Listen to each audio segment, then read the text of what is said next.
J'ai tenté de décrire le rôle des voitures. Elles sont devenues des compagnes permanentes, dont on ne peut se passer dès qu'il est nécessaire d'aller d'un point à un autre. Ces compagnes nous semblent obéissantes, inoffensives.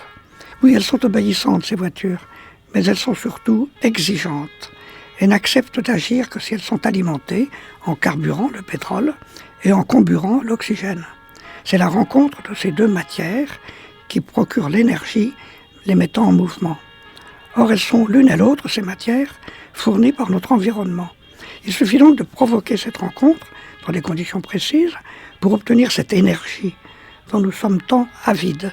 Ce procédé, faire rencontrer un comburant avec un combustible, n'a rien d'original.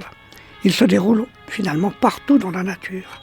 Ainsi, il y a même quelques milliards d'années, les premiers êtres vivants sur notre planète ont entretenu leur métabolisme en provoquant la rencontre des molécules qui les constituaient, en particulier le carbone, et de l'oxygène présent dans l'atmosphère. Ils sont ainsi intervenus dans les équilibres naturels. Nos ancêtres lointains, les algues bleues, ont par exemple lentement accru la proportion des molécules d'oxygène dans l'atmosphère. Elles ont provoqué la formation d'une couche d'ozone qui a permis à la vie de se développer à l'air libre, hors de l'abri des océans. Mais par conséquent, ce procédé de faire rencontrer des molécules pour obtenir de l'énergie est véritablement bien ancien. Mais ce qui est par contre totalement nouveau, parfaitement inédit, c'est le rythme des changements que cette activité provoque. Alors que les algues bleues ont mis plusieurs milliards d'années à créer la fameuse couche d'ozone, c'est en quelques siècles seulement que nos voitures ont accru d'un bon tiers la présence des gaz à effet de serre dans l'atmosphère.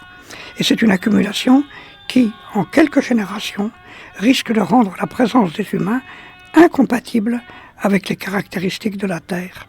Si bien que oui, ces voitures qui semblent si peu exigeantes sont en fait à la source des pires catastrophes.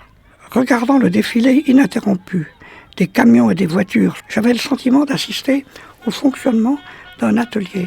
Ces innombrables ateliers appartenant à une immense usine répartie dans toutes les nations industrielles et qui est occupée à transformer l'atmosphère de notre planète pour la rendre finalement irrespirable. Comment peut-on accepter ce suicide inconscient, sournois, collectif de l'ensemble de notre espèce ?